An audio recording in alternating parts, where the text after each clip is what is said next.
Welcome to Book Club no Kiseki. I am Sam Allman. I'm David Bernard Houck in a relaxed posture. I am Matt Jorgensen in an intentionally unrelaxed posture. And the portion of Falcom's Kiseki series we'll be playing today is the fourth chapter of Kevin Game, Trails in the Sky the Third, entitled Dark Stigma. I keep wanting to say stigmata, but that is not correct. But before we get started on all that, what's up, Buttercup? I have adopted a relaxed posture and moved my microphone to accommodate it. So I'm feeling pretty good. That's real nice. I went to a flea market with a family this morning, and I'm used to the flea market in Austin, which is like the size of a fairgrounds, and there's a whole bunch of like standing shops that like stay there, and it's a very big, awesome thing. I live in the middle of nowhere relatively now, so it was about the size of like a parking lot with like 17 people in the back of their car. So there wasn't a lot of cool stuff, but what there was the complete set of the Columbo Collector's Edition VHS tapes, and I got them for $0.25 each, and they sell online for like $15 each. So that is amazing. How many VHS tapes is it? A metric fuck ton. Cool. I figured because there's a lot of Columbo, and like each episode is like an hour and a half, if I'm not mistaken. Yeah, it's one episode like per tape. Yeah, an episode is just like a movie, TV movie. I don't actually know if it's the entire set because one episode per tape. Yeah, because it's episodes are 90 minutes long. Oh, that's right. Yep. This is 70s TV. We hadn't settled on either 23 or 42 minutes. I don't know if this is the entire set because no one has documented how many are in this particular collection, but I have all of the tapes that are in the biggest lot on eBay that I could see. So maybe it's a completed set. Maybe it's not. I don't think it's the entire show of Columbo, but it's the entire collector's edition VHS run. So maybe just the hits. Let me see how many episodes of Columbo there are. There are 69. Yeah, I do not have 69 tapes, but I have probably 20. It ran until 2003 was the last one, so... Yeah. Are you fucking kidding me? Yeah. After two pilot episodes in 1968 and 1971, the show originally aired on NBC from 1971 to 1978 as one of the rotating programs of the NBC Mystery Movie. Columbo then aired less frequently on ABC from 1989 to 2003. Jesus Christ. I didn't realize it was still on the air that long. Yeah. Wild. But yeah, so I'm going to have to set up my VCR and watch Columbo while working all week. But what about you, Matt? What is up with your Buttercup? Oh, yeah. I remembered that I liked reading manga. So I looked at the series on my shelves and said, I can't be that far behind. The narrator informed me I was wrong. I am very behind on several series. But it's okay, because at some point I made the shift from reading like mostly shonen with like monthly releases to stuff that with like monthly volume releases to like it comes out 2 times a year, buddy. And I stumbled on relevant to this podcast interests. I stumbled on a very silly story that's surprisingly cute at the same time, called I want to get this name right. Columbo. Yeah, Columbo the manga. It's called What If the RPG World Had Social Media? What if the RPG world had social media? Yeah. So it basically tells like a Dragon Quest, the Final Fantasy story, but people can text each other. Nice. That sounds silly. It is silly. I mean, the Trail series is sort of like, what if the RPG world had phones? So this is just a step further. Yeah. It also very true. it also immediately like takes the piss out of like the very like the story is Dragon Quest 1, except the big bad, and this is all in the first chapter. The big bad isn't so big bad. She's just socially awkward, and so is the protagonist. I mean, whomst hasn't poisoned the whole world and kidnapped a princess because they were socially awkward? Okay, she skipped the whole poisoning the whole world part, but she did kidnap the princess on accident, which is told immediately, and it is very funny. But anyway, that is on its way, and I will probably, if it's any good, I'll probably remember to talk about it. If it's not, I won't. Nice. Other than that, I had to fight Scarlet to go to bed today, and then I had a giant Beltana feast, and it was delicious, and it's given me the itis, so I'm drinking a Monster this late at night, which is stupid, but it's to give me energy to do this podcast. And the podcast is the most important thing. It really, honestly, truly is. Not really, but let's listen to some Kevin music, and then we'll talk about some Kevin plot.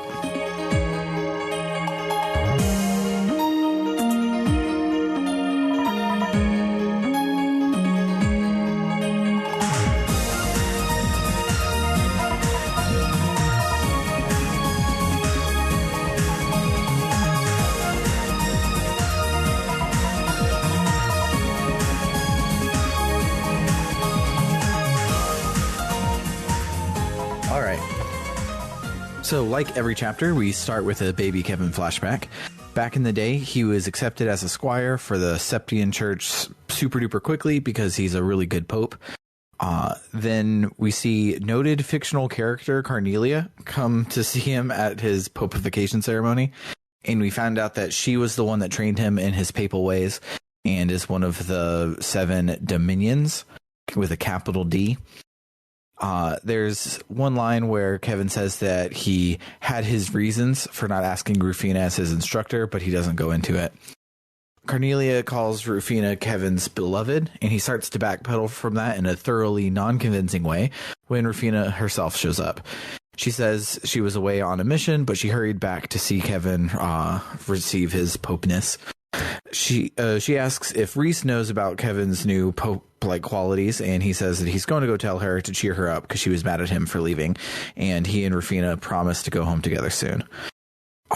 Kevin has to leave to go do some stuff off screen, so we see Rufina and Carnelia talking together, and Carnelia says that Kevin's power level is over 9,000, so he's a shoo-in to be another Dominion, which Rufina tried and failed to be. She's good, but she's not that good.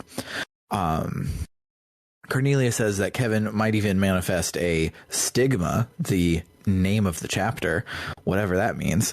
And Rufina says that she's sure that Kevin will be a good knight. He just has one thing holding him back. He's too kind.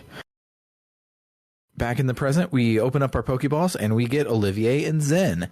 Hell and yeah. Our silly older brother and our daddy. Olivier continues to be great, and Zen continues to be hot. We fill them in on our mission, and of course, they decide to join us. It would be great if, like, we open up a Pokeball and Cher pops out or something, and she's just like, "That sounds stupid. I'm just going to hang out under this tree," and then she doesn't join your party. That'd be so good.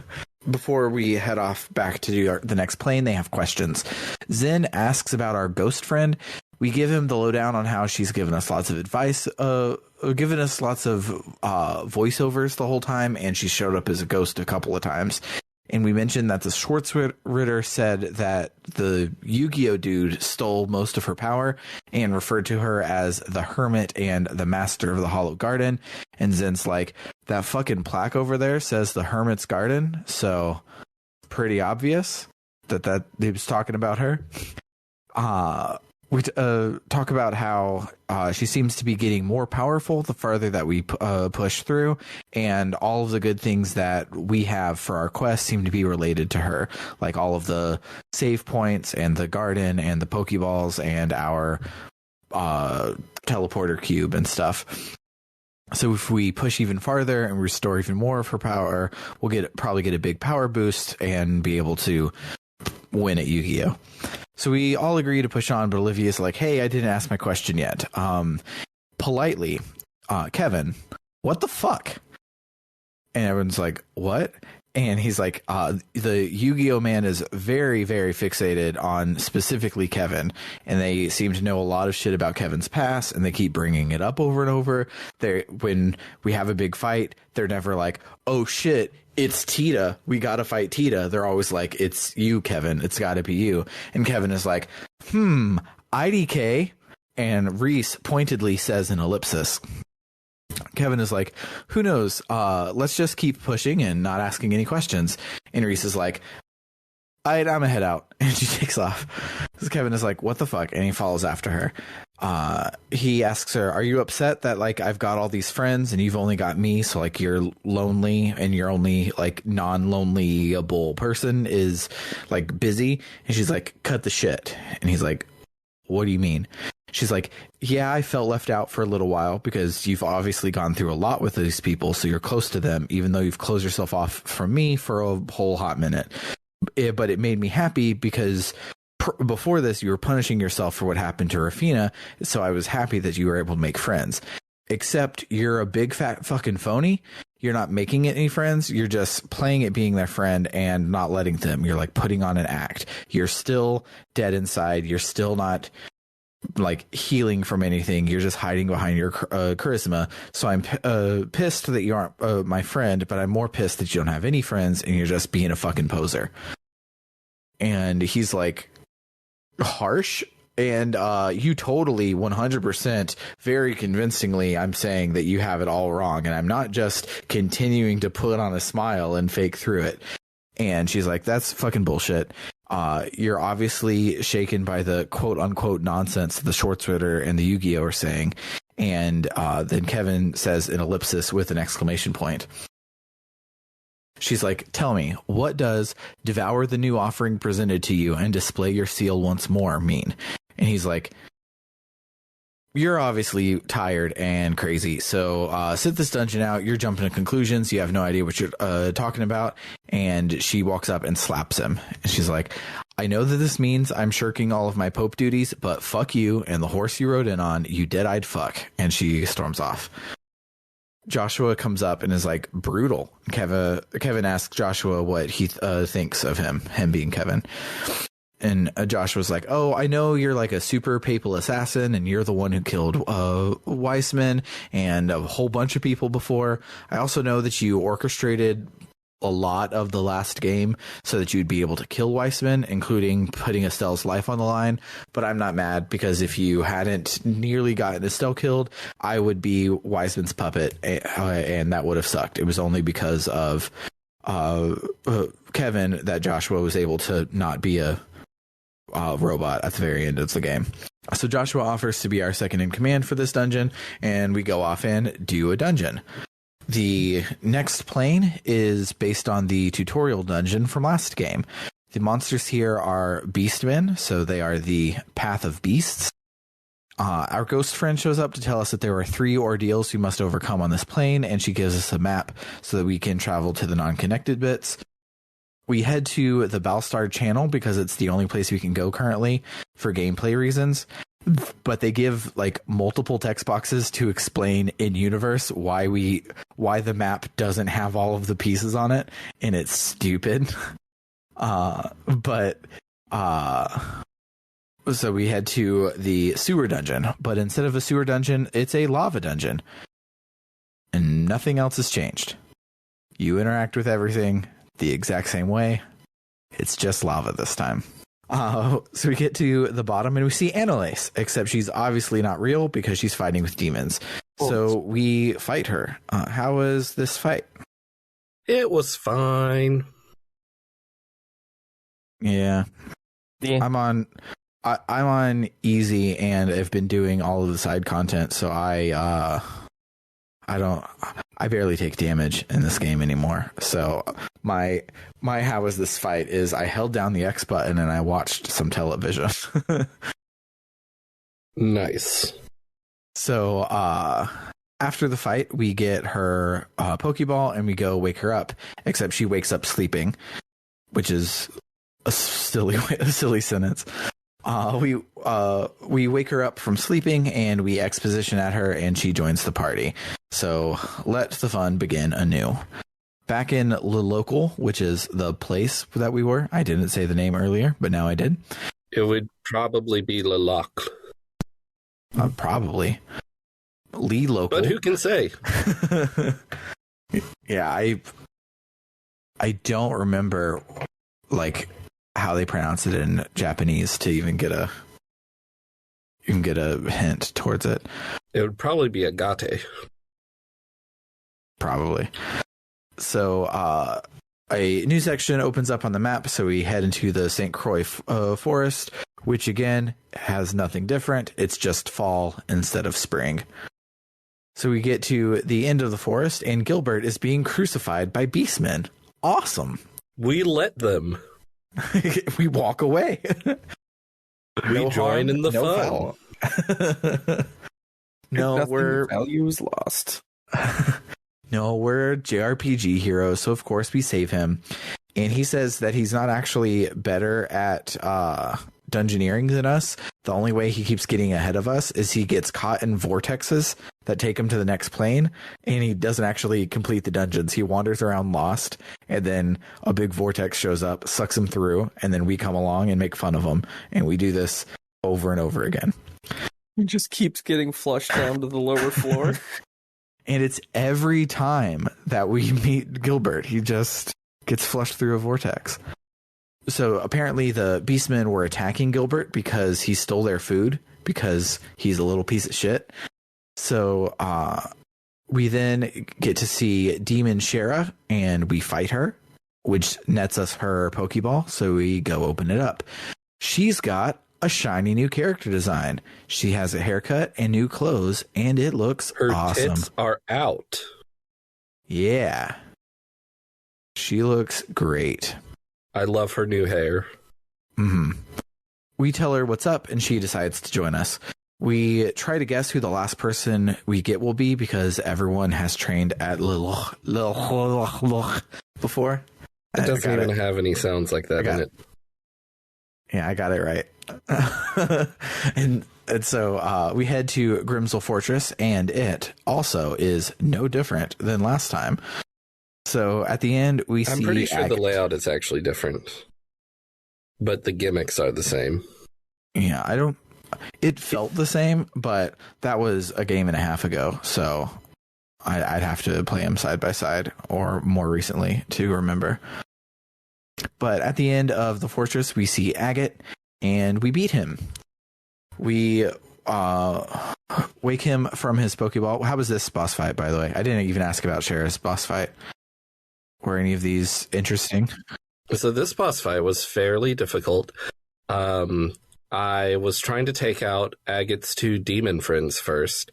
However, after I took out the demon friends and took out Agate's first form, he used Spiral Edge, and that crashed the game.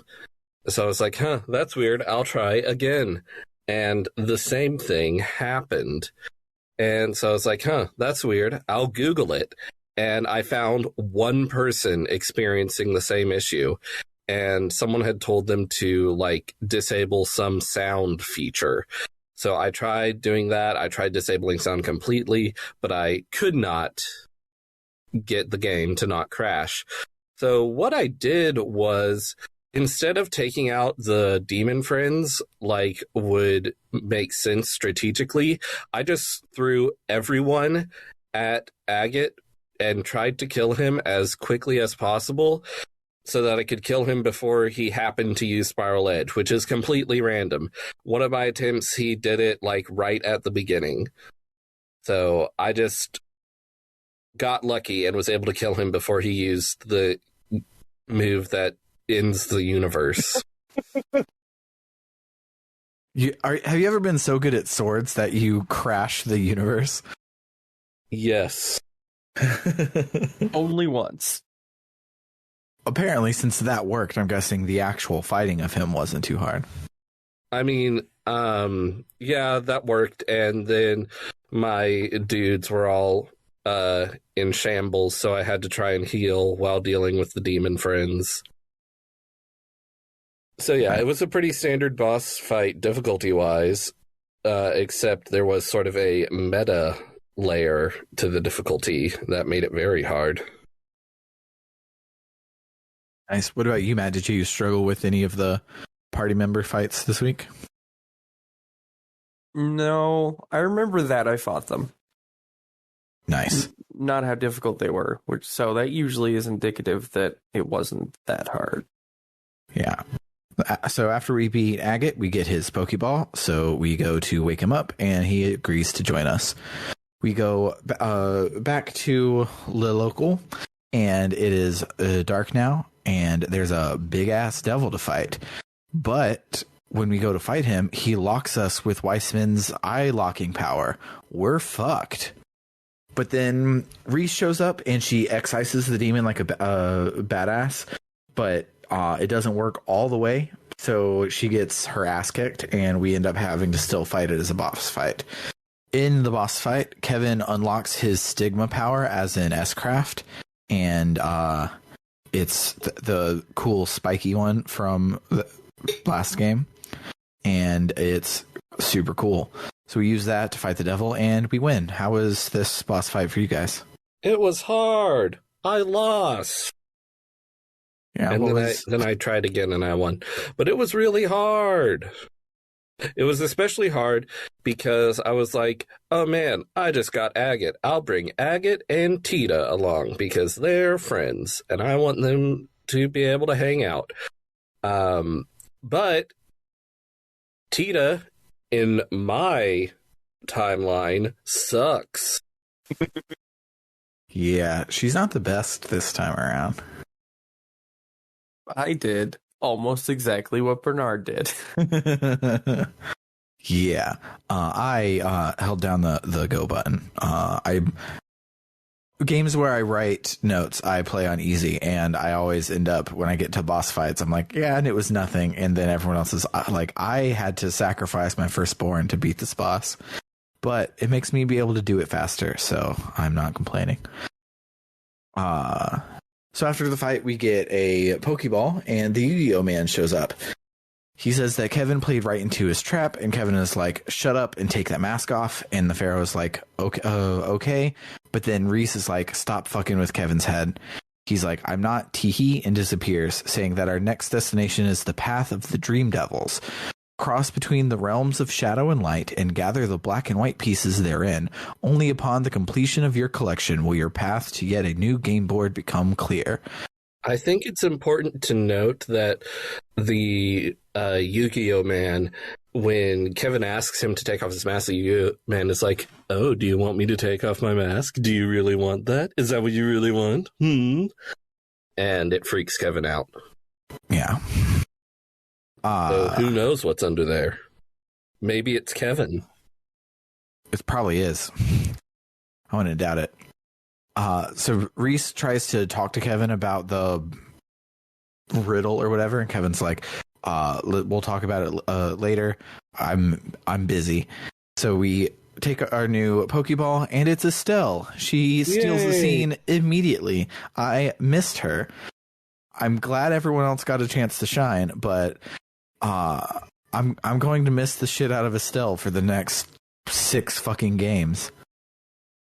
I love her so much. But while everyone's chatting and catching up with Estelle, Kevin collapses. He gives the cube to Reese so she can be the main character for a bit, but then we get the end of chapter card, and that's where we stop for the week.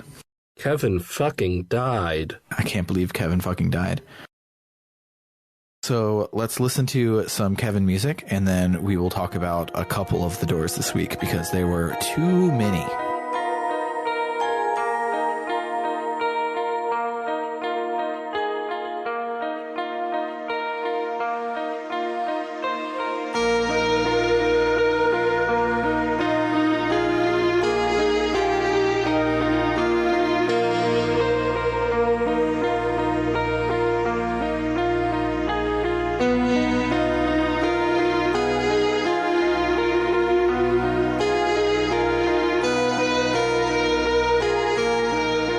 So this week we had, let me go to the thing. So we had 3 star doors, a sun door, and 3 moon doors, and Good all of Lord. the moon doors are multi-part. They're big as hell. So there's a lot of shit going on. So next week we only have one sun door. Sun doors are all just the mini games. So we have 1 sun door, 2 sun doors, 1 star door, and 1 moon door. So we're going to do some more next week. I don't know if we'll get to all of them. So the plan is we'll keep track of the ones we don't talk about and have a catch up episode to fill in on the moon doors, because the moon doors are all the good juicy ones that we want to talk about, but they're really freaking long and really hard to fit into while we're playing during the week. So sun door number 3 is the first one we're going to talk about for this week, and it's the arena minigame. Yeah. You go and fight a couple fights, and then Gilbert is the boss at the end. And it's cute. Probably not a particularly fun door on easy mode. Nope, not at all. I had fun with it because this game has really neat battle system. Yeah, I really like the battle system. I probably, on the next games where the battle system starts to evolve more, I will probably take it off of easy and do it on normal and just play it when I'm supposed to and not the day before we record. That's probably how I'm doing it going forward, but we'll see. So the next door we're going to talk about is Star Door number 4, which is Zen's Star Door, and it's entitled Journey's End. So Zen is back in the guild in Gransel, getting ready to head home, talking to Elnan when they receive a call on the guild phone. It's Ambassador Cochran, the person who randomly had a portrait that we were supposed to know who they were at the banquet last week. And she's inviting Zen and Kilika on a hot springs trip. It's mostly just to talk business with them and let them know that there's going to be a new intelligence agency set up in Calvard called the Rocksmith Agency, which will answer directly to the president without any congressional oversight getting in the way. Sounds great. Everyone there says that this is such a good thing that one person can have a secret police that can't be checked by the Parliament. And everyone is like, this is a good thing. And I'm like, I think Calvard sucks. Like, I don't want to do this. So they say what that you got to do for your government is you got to have a monarch with absolute power who happens to be a really wonderful person. That's it. That's the way it works. That's how liberal does it, and it works great for them. Mm-hmm. So they say that there's no unity in the country because, quote, they bring in so many immigrants, unquote, and that it's amazing that their president is being, quote, progressive by making a secret police. They're like, he's normally very conservative, but this is a very progressive move to consolidate unchecked military power. And it says that all of the problems inside of their borders are terrorists and extremists from said immigrants. Calvard sucks. They're the villains of this game. Fuck Zen and Kilika. But the ambassador offers Kilika the position of division chief in the agency. And Kilika isn't sure if she wants to take it or not, and the ambassador tells her to take the night to think about it. That night, after a Hot Springs episode in which nothing untoward happens at all, for a first in all anime media, Kilika talks to Zen to work her way through the decision, and she says that she's close to making a decision, but she needs help to lean either way. She asks Zen if he knows why she took a non-combatant role in the guild, and he says that he doesn't. She says that she was looking to find a way to live the way of the fist, but without having to fight. And so supporting the guild was a perfect fit for her. Sin is like, whoa, that's cool. And Kilika's like, it's not cool. I was just using it as an excuse to not do anything. And I have not made any decisions for myself. I basically have just stayed in one spot ever since joining the guild. So Zin says, that's the biggest load of crock I've ever heard. You've been walking forward just like we have, we being him and Walter. I'm reading text boxes now. They talked about other shit. But he's like, it's just the path that you've been walking has been one for others rather than yourself. The river that you think you've been helplessly drifting on, you've actually been building a bridge so that others can easily cross it behind you. When the road is hard, you soften the ground so your fellow guildmates have an easier trek. There's no shame in your way of the living fist. It's as true as mine and Walter's. So she's not being the best at punching the way that Zen and Walter are, but she is being the best at helping other people, which is just as important. Helping people is just as important as punching them. It's true. She says, Zen, would you be happy if I returned to Calvard? And he's like, why? And she says, just answer me. And he's like, yeah, I wish you'd be back home. It's kind of shitty that you're so far away. She's like, cool, because I'm accepting the offer to become a cop instead of a community-led public defender. The next morning, she tells the ambassador that she'll accept the offer, but on the condition that that if she gets any inkling that the agency is not being run above board, she'll use all of her power to correct it from the inside or dismantle the agency. The ambassador says that's what the president had in mind and might even be preparing for Kilika to run the joint. So Kilika agrees and then departs to get things ready at the guild for her replacement, and then offers to stay in Liberal with her until she returns to the Republic. The end of that door. I don't like the politics of that at all, but I'm glad Kilika will be back in the Republic for Kuro no Kiseki when we get there. So whatever's clever, I guess. Though Kuro no Kiseki 2 is called like Crimson Sin or something like that. So I think things are going to go poorly for the president and the secret police in the next couple of years. So the next one we're going to talk about this week is Star Door number 5, which is Annalace's door. I love her. She, being awesome, has a bajillion text boxes in which nothing happens but her being awesome. So this is a fairly lengthy door, but I'm going to skip over most of it because it's just Annalace being cute. And if we cataloged all the ways that Annalace was cute, we'd be here all night. So Annalace is asked by her pappy, who's a really good sword dude, to go ask Cassius if he wants to pick up the sword again.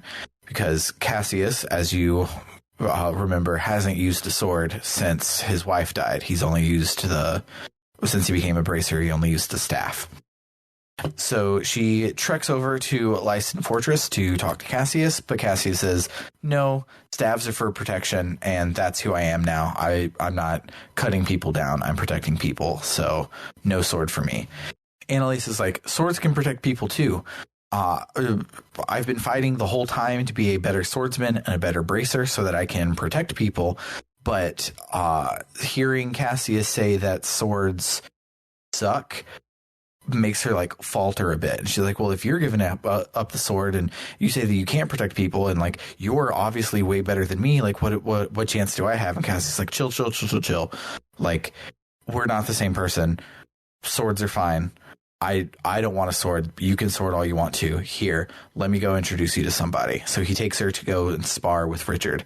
And they have a boss fight that you have to win to be able to succeed at this door. You didn't have to win Julia versus Mueller, but you have to win this one.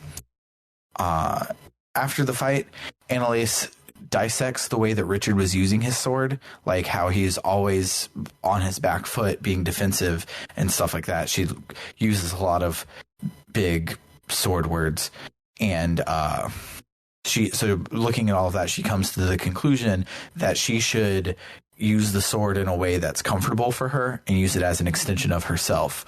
Because Richard is on the defensive because he is using a sword to protect more than being super aggressive and fast and strong and those sorts of things. Because that's not what he's there for.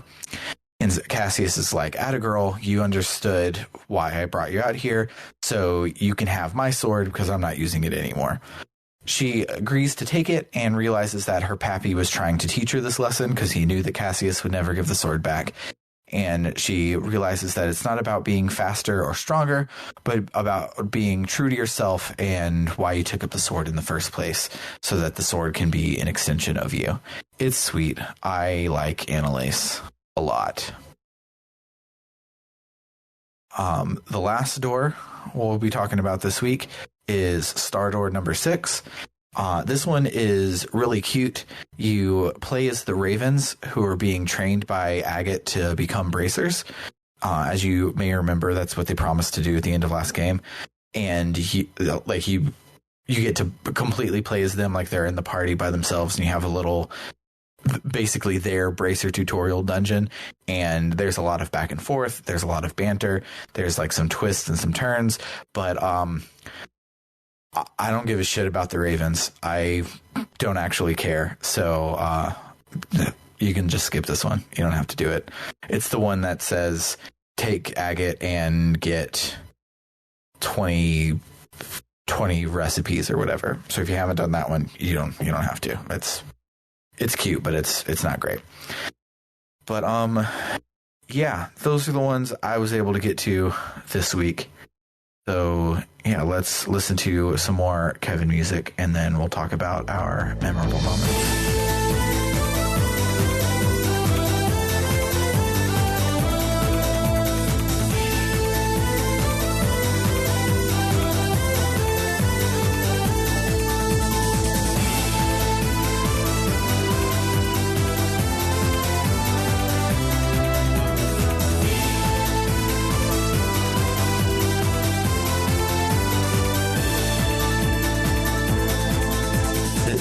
Game continues to be paced very weird, where you do a whole lot of just like dungeony things with short cutscenes on either end. The other two games have always been big ol' things with big ol' cutscenes. In this one, these episodes go by so fast, but I feel like I don't have like any more or less time playing the game than I did before. Yes, all the big, huge cutscenes are optional. Mm-hmm. So I found it very funny that this plane is based on Lilac because, the plane based on Grancel, everybody knows Grancel, and everyone's like, oh, fuck, Grancel's fucked up. Oh, no, we're freaking out. Mm-hmm. So, you figure that's why the bad guys made it look like Grancel to freak them out. But everyone arrives at Lilac and they're like, where the fuck is this place? Oh, yeah, I've heard of this place. Yeah, I think this is a bracer training ground or something. I don't know. Let's just do the dungeon. Yeah, because, we notably haven't gotten any of the people that have actually been there before, because that's the whole theme, is we get Annalise and Shara and Agate, who have all trained here. So literally and no one in Estelle. But literally no one in our party at the beginning of this week has ever been here before. It's very weird. Yes. There was a very weird scene where the people take teasing Agate a bit too far and start being really, really creepy. Yeah? What happened on that one? I don't remember that part. Agate shows up and Tito's like, oh my god, Agate, I'm so happy to see you. And they're like, this 25-year-old guy and 13-year-old girl are clearly a thing. And they talk about it at length, and I'm like,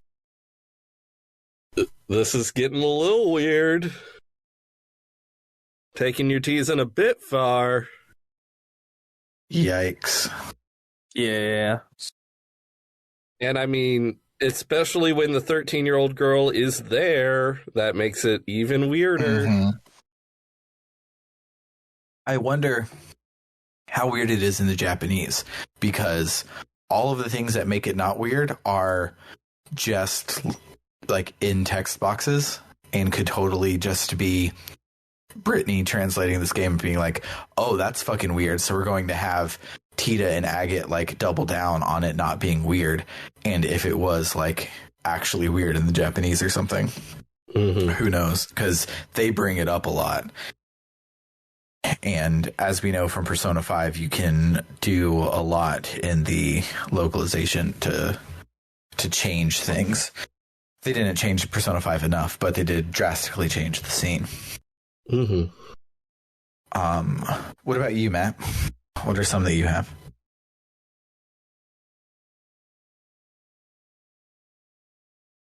Matt, did you fall asleep? No, I'm still here. I'm thinking. The hamster's asleep at the wheel. I can't quite put my finger on it. But the writing in this game feels different. Still good, but different than the first two. Mm-hmm. And I'm not sure why. So, all three of the games so far have had different translators, but the same editor. So Brittany has been the editor on all three of them, but they had the underlying translator was very different people who had various horrible things going on in their lives while they did it. So it could be that the underlying translator's writing was different enough. It could be that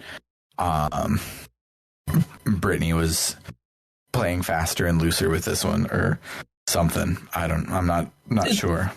Yeah, and I don't necessarily think it's a bad thing. It's just really interesting that like the first and the second game from a writing, and I bring it up now because it was while I was going through doors. Mm-hmm. I was starting to notice I'm like this feels different in a way that the first two games didn't feel different from each other. I don't know. That was the big thing for me this week, above all else, interestingly. Or for this section, anyway. Yeah. You have not convinced me. The writing feels the same to me. You're going to have to work harder. That's not happening. Bernard, you've convinced me. The writing is exactly the same. Okay. Glad we're all on the same page. Yeah. So I have a quick one. So while Annalise comes out of her Pokeball asleep, she's talking in her sleep because everyone does that in anime because it's funnier. She says, "Cuteness is justice. Fortune favors the cute. Keep your friends close and your plushies closer." Smart words from smart people. And then when she wakes up, she thinks someone got her life-size plushies of all her cute friends. Yeah, she's definitely in cute mode from Higurashi. Her and Reina are the same. Exactly the same. Exactly the same. Another quick one I have is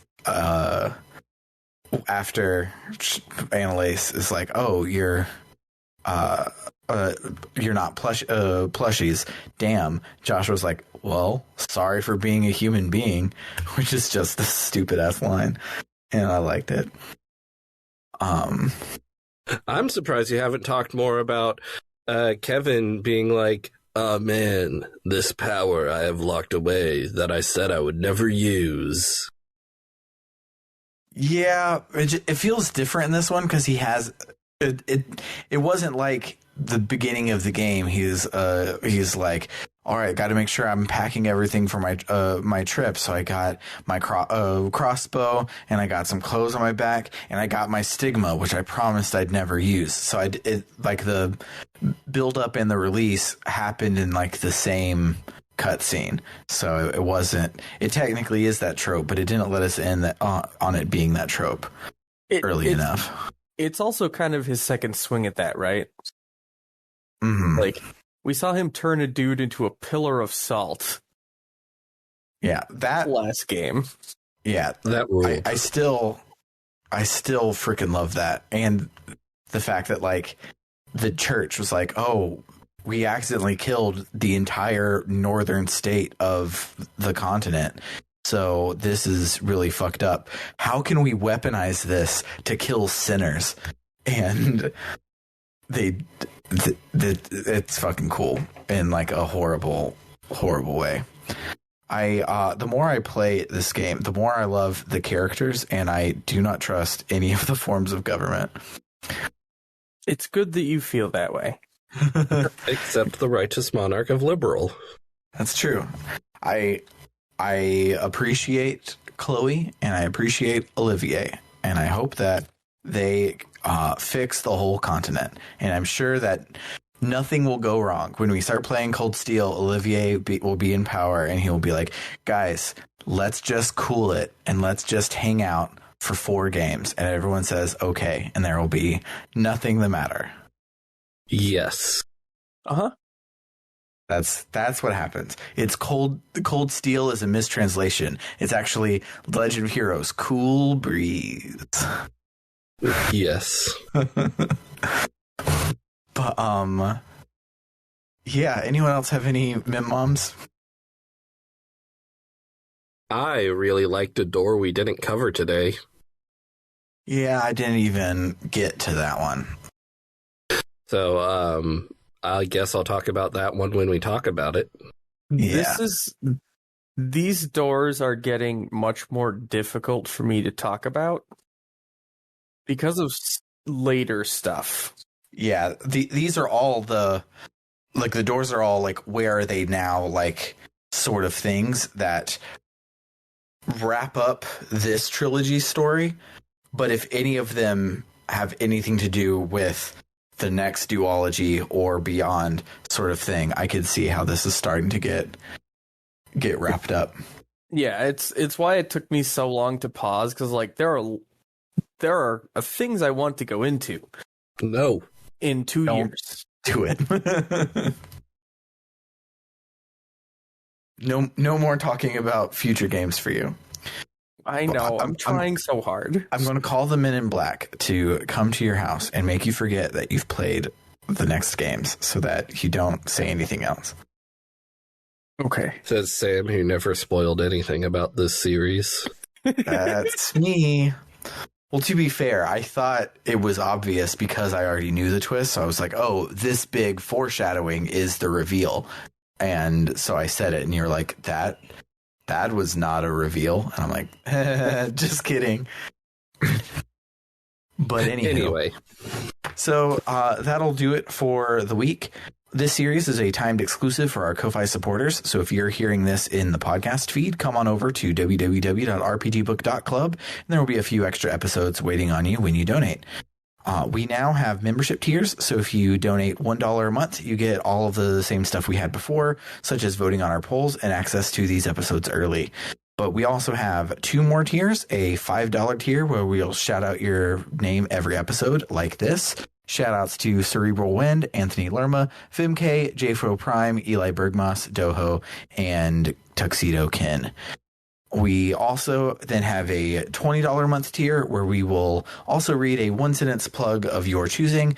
Currently, our friend Carr is the only person at this tier, and he's a dentist, so his plug is to remind you to brush your teeth twice a day, especially before you go to bed. For Book Club No Kiseki, I have been Sam Allman. I'm David Bernard Houck. And I'm trying to keep my mouth shut. Adios, amigos.